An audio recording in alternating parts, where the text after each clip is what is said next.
What's up, this is Ricardo, and in this video I'll show you how to remove the wireless card from a Dell Latitude 5288. If you're looking for parts for this laptop, go to our website and use this coupon for a 5% off discount.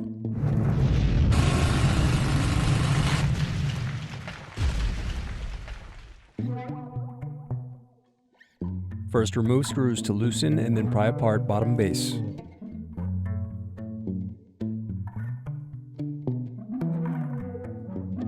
Next, unscrew and disconnect battery.